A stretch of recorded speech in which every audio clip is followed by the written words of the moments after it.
Welcome back to statistics by Savita. ಈಗ normal distribution ಎಲ್ಲರೂ ಅದೊಂದು ಮಾಡ್ಕೊಂಡ್ಬಿಡಿ. ಯಾಕಂದರೆ ಪಿ ಒ ಕ್ಯೂ ಕ್ವಶನಲ್ಲಿ ನಿಮಗೆ ಬಗ್ಗೆ ಆಪ್ಷನ್ ಇರೋದಂತಂದರೆ ನಾರ್ಮಲ್ ಡಿಸ್ಟ್ರಿಬ್ಯೂಷನ್ನು ಮತ್ತು ಒಂದು statistical inference, S Q C, L P P. ಹೌದಾ? ಫಸ್ಟ್ ನಾರ್ಮಲ್ ಡಿಸ್ಟ್ರಿಬ್ಯೂಷನ್ ಬಂದುಬಿಟ್ಟು ನಿಮಗೆ ನಾರ್ಮಲ್ ಡಿಸ್ಟ್ರಿಬ್ಯೂಷನಲ್ಲಿ ತುಂಬ ಈಸಿ ಅಂತಂದರೆ ಒಂದು ಲೆಸ್ ದ್ಯಾನ್ ಇರ್ಬೋದು, ಒಂದು ಮೋರ್ ದ್ಯಾನ್ ಒಂದು ಇರ್ಬೋದು, ಒಂದು ಮೀಡಿಯನ್ ಇನ್ ಬಿಟ್ವೀನ್ ಇರ್ಬೋದು. ಈಗ ನೋಡಿ 40th ಕ್ವಶನ್ನು ನಾನು ಟೆಕ್ಸ್ಟ್ ಬುಕ್ ತೊಗೊಂಡಿದ್ದೀನಿ. ಟೆಕ್ಸ್ಟ್ ಬುಕ್ಕಲ್ಲಿ if X is a normal variate with a mean 64, variance 144. Usually ಎಕ್ಸಾಮಲ್ಲಿ ವೇರಿಯನ್ಸ್ ಕೊಡೋಲ್ಲ ನಿಮಗೆ, ಸ್ಟ್ಯಾಂಡರ್ಡ್ ಡೆವಿಯೇಷನ್ನೇ ಕೊಟ್ಬಿಡ್ತಾರೆ. Don't worry. ಮತ್ತು ನೀವು ಕನ್ವರ್ಷನ್ ಏನಿರಲ್ಲ, ಡೋಂಟ್ ಟೇಕ್ ಅಟೆನ್ಷನ್. ನಿಮಗೆ ಸ್ಟ್ಯಾಂಡರ್ಡ್ ಡೆವಿಯೇಷನ್ ಅಲ್ಲಿ ಕೊಟ್ಬಿಡ್ತಾರೆ. ಸ್ಟ್ಯಾಂಡರ್ಡ್ ಡೆವಿಯೇಷನ್ ಬಂದುಬಿಟ್ಟು ಇಲ್ಲಿ 12 ಮತ್ತು ಮೀನ್ 64. ಹೌದಾ? Z is equals to X minus 64 divide by 12 ಬಂತ ಇಲ್ಲಿ. ನೋಡಿ, ಇದು ಫಸ್ಟ್ ನೀವು ಬರೀಬೇಕಾಗಿರೋದು Z is equals X minus mu by sigma. That's is equals to X minus mu ಎಷ್ಟು ಕೊಟ್ಟಾರಲ್ಲಿ 64 ಡಿವೈಡ್ ಬೈ 12. ಇದಷ್ಟು ಫಸ್ಟ್ ಬರ್ಕೊಳ್ತೀರಾ. ಬರ್ಕೊಂಡು ಕ್ವಶನ್ ಸ್ಟಾರ್ಟ್ ಮಾಡ್ತೀವಿ. X is greater than or equals to 67. ಹೌದಾ? ಇಲ್ಲಿ ನೋಡಿ, ಇಲ್ಲಿ X is greater than or equals to 67 ಅಂದರೆ ಎಕ್ಸ್ ಮೈನಸ್ ಎಕ್ಸ್ ಅಂದರೆ ಏನೆಲ್ಲಿ ತೊಗೊಂಡಿತ್ತು ಇಲ್ಲಿ 67 minus 64 divide by 12. That comes as a 0.25. 0.25 is a positive value.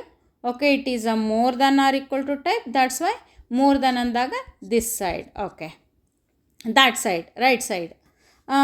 0.25 to infinity, the area we have to calculate directly. We see the table, normal table, we are getting easily 0.2 in 5th column. The answer is 0.4013. ಅದನ್ನು ಈಸಿಯಾಗಿ ಬರೆದ್ಬಿಡ್ತೀವಿ, right side ಇರುತ್ತೆ. ಈಗ in between ಬಂದಾಗ ಹೆಂಗೆ ಮಾಡ್ತೀರಾ? In between ಬಂದಾಗ 60 minus 64 divide by 12. Okay, ಒಂದು ಎಕ್ಸನ್ನು 60 ತೊಗೊಳ್ತೀವಿ, ಒಂದು ಎಕ್ಸನ್ನ 66. ಅಲ್ಲಿ ಒಂದು ಮೈನಸ್ ಬಂತು, ಒಂದು ಪ್ಲಸ್ ಬಂತು, ಅಂದರೆ ಮೈನಸ್ 0.33, ಇನ್ನೊಂದು 0.17 ಪಾಸಿಟಿವ್ ಸೈಡು. ಎರಡು in between the Z, where the Z is the area is in between the minus 0.33 to 0.17. ಈಗ ನಾವೇನು ಮಾಡ್ತೀವಿ, ನೆಗೆಟಿವ್ ಸೈಡ್ ಒಂದು ಕಡೆ ನೆಗೆಟಿವ್ ಪೇಜ್ ಇದೆ, ಅಲ್ಲಿ ಒಂದು ಇನ್ನೊಂದು ಪಾಸಿಟಿವ್ ಕಡೆ ಇದೆ.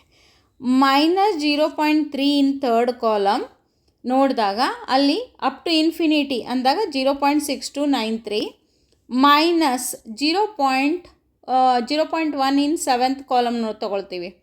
0.1 ಇನ್ ಸೆವೆಂತ್ ಕಾಲಮ್ ಇನ್ಫಿನಿಟಿ ತೊಗೊಂಡು 0.4325 ಅದನ್ನು ಮೈನಸ್ ಮಾಡ್ಕೊಂಡು ಬಿಡ್ತೀವಿ.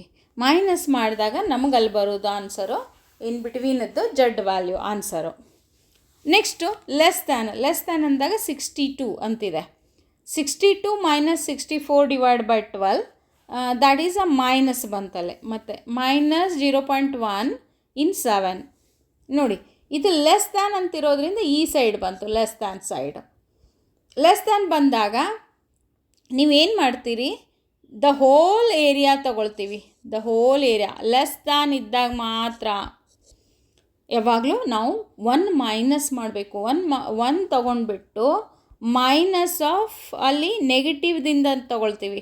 ಪಾಸಿಟಿವ್ ಇದ್ದರೆ ಪಾಸಿಟಿವ್ ತೊಗೊಳ್ಳಿ, ನೆಗೆಟಿವ್ ಇತ್ತಂದರೆ ಮೈನಸ್ 0.1 ಇನ್ ಸೆವೆಂತ್ ಕಾಲಮ್ ನೋಡಿ, ಅಲ್ಲಿ ವ್ಯಾಲ್ಯೂಸನ್ನು 0.5675 ಹಾಕಿದಾಗ 0.4325 we are getting the answer. Okay, ಇದೇ ರೀತಿ ಕ್ವಶನ್ ಒಂದು ಲೆಸ್ ದ್ಯಾನ್ ಇರುತ್ತೆ, ಒಂದು ಮೋರ್ ದ್ಯಾನ್ ಇರುತ್ತೆ. ಇದು ಬಿಟ್ಟರೆ ನಿಮಗಿರಲ್ಲ. ಮೀನ್ ಕೊಟ್ಟಿರ್ತಾರೆ, ಸ್ಟ್ಯಾಂಡರ್ಡ್ ಡೆವಿಯೇಷನ್ ಕೊಟ್ಟಿರ್ತಾರೆ, more than 90, between and less than 75 marks. ಈಗ ಮೊನ್ನೆ ಯಾವುದು ಸೆಕೆಂಡ್ ಪ್ರಿಪ್ರೇಟ್ರಿಯಲ್ಲಿ ಇನ್ನೊಂದು ಕ್ವಶನ್ ಬಂದಿತ್ತು. ಮೇಡಮ್ ಆ ಕ್ವಶನ್ ಹೆಂಗೆ ಮಾಡೋದು ಅಂತ ಕೇಳ್ತಿದ್ರೆಲ್ಲರೂ. ಇನ್ನೂ ಒಂದು ಹೇಳ್ತೀನಿ ನೋಡಿ, ಇಲ್ಲಿ ಇನ್ನೊಂದು ಇದು ಸೇಮ್ ಆಗಿದೆ. 1000 ಅಂತಿದೆ. ದ ವೇಟ್ಸ್ ಆಫ್ 1000 ಅಂದರೆ ಅದು ಕ್ಯಾಪಿಟಲ್ ಎನ್ನು. ಲಾಸ್ಟ್ ಬಂದ ಆನ್ಸರ್ಗೆ 1000 ಮಲ್ಟಿಪ್ಲೈ ಮಾಡ್ತೀರಾ ಅಷ್ಟೇ, ಅಷ್ಟು ಬಿಟ್ಟರೆ ಏನಿಲ್ಲ. ಬಂದ ಆನ್ಸರ್ಗೆಲ್ಲ 1000 ಮಲ್ಟಿಪ್ಲೈ ಮಾಡ್ತೀರಾ. 2000, 1000 ಅವ್ರು ಕೊಟ್ಟಿದ್ರೆ.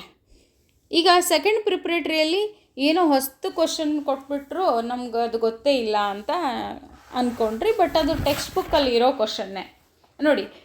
Example 45, If x is a normal variate with a mean mu and a standard deviation sigma, find the probability that x takes a value in the 2 sigma neighborhood of mu ಅಂತ ಕೊಟ್ಟಿದ್ದಾರಲ್ಲಿ.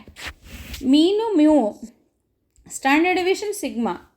Okay, x minus mu by sigma, that you are writing. But ಏನು ಕೊಟ್ಟಿದ್ದಾರಲ್ಲಿ probability that X takes a value of 2 sigma ಅಂದಿದ್ದಾರೆ. 2 sigma ಅಂದಾಗ ಇಲ್ಲಿ -2 ಮತ್ತು +2, 2 sigma ಎರಡು side. Okay, ಇಲ್ಲಿ mu -2 sigma, mu +2 sigma ಅಂತ ನಾನು ಫಸ್ಟ್ ಪ್ರಾಪರ್ಟೀಸ್ ಬರೆಯುವಾಗ ನೀವು ಹಾಕ್ಕೊಂಡಿದ್ರೆ ನೋಡ್ರಿ. ಪ್ರಾಪರ್ಟೀಸ್ ಬರೆಯುವಾಗ bell shaped curve mu plus sigma, mu minus sigma, mu +2 sigma, mu -2 sigma ಅಂತ ತೊಗೊಂಡಿದ್ವಿ. ಅಲ್ಲೇ ನೇಬರ್ಹುಡ್ ಆಫ್ ಮ್ಯೂ ಅಂದಾಗ 2 sigma is a neighbourhood of mu ಅಂದಾಗ ಮ್ಯೂ -2 ಸಿಗ್ಮಾ ಮತ್ತು ಮ್ಯೂ +2 ಸಿಗ್ಮಾ ಬರುತ್ತೆ. ಈ ಥರನಾದ ಕ್ವಶನ್ ಬರೋದಿಲ್ಲ, ಅದು ಪ್ರಿಪ್ರೇಟ್ರಿಗೆ ಬಂದಿತ್ತು. ಬಟ್ ಫೈನಲಿಗೆ ಯೂಸ್ವಲಿ ಬರೋದು ನಿಮಗೆ ಕ್ಲಿಯರ್ ಇರುವಂಥ ಕ್ವಶನ್ನೇ ಬರುತ್ತೆ. ಬಟ್ ಆದರೂ ನೋಡ್ಕೊಳ್ಳಿ ಇದನ್ನು. ಈಗ ಇದನ್ನ ಏನು ಮಾಡಿಬಿಡ್ತೀವಿ ನಾವು, ಇದನ್ನು ವ್ಯಾಲ್ಯೂ ಅಂದ್ಕೊಳ್ತೀವಿ ಇಲ್ಲಿಗ. ಹೆಂಗಲ್ಲಿ 66 ಅದು ಅಂದ್ಕೊಂಡ್ರಲ್ಲ ಅದು. Mu -2 sigma minus mu by sigma is a common. ಇಲ್ಲಿ -μ by sigma, but mu -2 sigma, mu +2 sigma ಅಂತ ಐತಿ. ಇಲ್ಲಿ ಏನಾಯ್ತು, ಈ ಮ್ಯೂ ಹೋಗ್ಬಿಡ್ತು. ಇಲ್ಲಿ ಕೂಡ ಮ್ಯೂ ಹೋಗ್ಬಿಡ್ತು. ಇದ್ರ 2 ಇರುತ್ತೆ. ಸಿಗ್ಮಾ ಹೋಯಿತು, ಸಿಗ್ಮಾ ಹೋಯಿತು. ಅಲ್ಲಿ ಉಳಿದಿರೋದೇನು -2 ಟು +2 ಉಳೀತು. -2 ಇಂದ +2 ಉಳೀತು. ನಾರ್ಮಲ್ ಕರ್ವಲ್ಲಿ -2ದಿಂದ +2ಗೆ ಇನ್ ಬಿಟ್ವೀನ್ ತೊಗೊಳ್ತೀವಿ ನಾವು. ಏರಿಯಾ ಫ್ರಮ್ -2 ಟು ಇನ್ಫಿನಿಟಿ ಒಂದು, 2 ಟು ಇನ್ಫಿನಿಟಿ. -2 ಟು ಇನ್ಫಿನಿಟಿ ಒಂದು ಅಂದರೆ ಮೈನಸ್ ವ್ಯಾಲ್ಯೂಯಿಂದ ತೊಗೊಂಡ್ಬಿಟ್ಟು 0.9772 ತೊಗೊಂಡು, ಇನ್ನೊಂದು 0.0228 2ದಿಂದ ಬಂದಿದ್ದು. ಟೋಟಲ್ ಆನ್ಸರ್ ಬಂದುಬಿಟ್ಟು 0.9544 ಈಸ್ ಅ ಆನ್ಸರ್. ಓಕೆ, ಇದು ನಿಮ್ಮದು ನಾರ್ಮಲ್ ಡಿಸ್ಟ್ರಿಬ್ಯೂಷನ್ನು. ಇದರಲ್ಲಿ ಏನಾದರೂ ಗೊತ್ತಾಗಿಲ್ಲ ಅಂತಂದರೆ ಕೇಳಿ. ಈ ಟೈಪ್ ಕ್ವಶನ್ನು ವೆರಿ ರೇರ್ ಕೇಸ್ ಬರೋದು. ಬಂದರೂ ಕೂಡ ಅದಕ್ಕಿಂತಲೂ ಇದು ತುಂಬ ಈಸಿಯಾಗಿರುತ್ತೆ ಇದೆ. ಬಟ್ ತೊಗೊಳ್ಳೋದು ನೋಡಿ, ಮ್ಯೂ -2 ಸಿಗ್ಮಾ ಟು ಮ್ಯೂ +2 ಸಿಗ್ಮಾದಿಂದ ತೊಗೊಳ್ಬೇಕಷ್ಟೆ. Okay students, thank you for watching the video.